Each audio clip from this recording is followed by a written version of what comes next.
Bonjour et bienvenue dans Une vente, une histoire. Aujourd'hui, je vais vous raconter l'histoire de Madame R que j'ai eu le plaisir d'accompagner chez le notaire cette semaine pour la signature de son appartement sur Hyères. Donc, quand elle a fait appel à mes services, l'appartement était déjà en vente dans une agence, puis avec un mandataire depuis 1 an.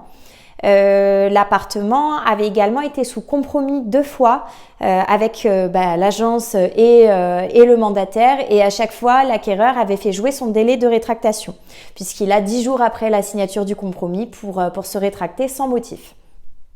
Donc, ce qui s'était passé dans ce cadre-là, c'était les acquéreurs à la signature du compromis qui, à chaque fois, avaient appris des détails, notamment sur la copropriété, qui ne leur avaient pas été donnés en amont. Donc, des détails notamment de travaux à prévoir, à venir, pas forcément votés, donc il n'y a pas de traces dans les PV d'Assemblée Générale, mais qui étaient déjà dans les tuyaux et en discussion auprès du syndic notamment, ainsi que 2 procédures en cours qui n'avaient pas été évoquées. Donc forcément, en fait, on peut pas faire pire en tant que professionnel, et même dans le cadre d'une vente entre particuliers. C'est vrai que quand on fait la visite, il faut vraiment parler de tout, des procédures, de ce qui se passe. C'est pas forcément un frein à la vente. Alors évidemment, ce sera un frein à la vente pour certaines personnes, et dans ce cas-là, c'est que ce n'est pas eux qui vont acheter l'appartement, et c'est pas un problème. Mais d'autres personnes, quand on leur explique bien les choses, qu'on n'est pas forcément trop alarmiste et qu'on leur donne tous les tenants et les aboutissants avec des solutions, ces personnes-là sont tout à fait enclins à passer sur des procédures en cours, des travaux, des choses comme ça. Évidemment, le prix de l'appartement est en général en fonction, donc tout s'explique et tout se justifie.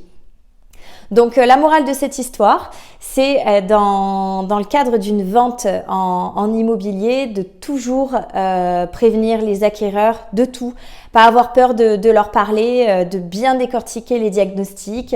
S'il y a de l'amiante quelque part, il y a de l'amiante. Faut expliquer ce que ça engendre, ce que ça veut dire, quels sont les risques. La plupart du temps, il n'y en a pas vraiment. Quand on trouve des traces d'amiante, c'est souvent dans les garages, dans les caves. Donc sauf si on va poncer le tuyau en fibrociment, là à ce moment-là, ça va être nocif et dangereux. Mais si on n'y touche pas et que ce n'est pas dans l'appartement ou dans la maison, en général, ça pose pas de problème. Donc c'est un petit peu pareil pour tout. Il faut savoir vraiment annoncer les choses, et surtout que les acquéreurs n'apprennent rien chez le notaire, parce que c'est là où la vente se passe très mal.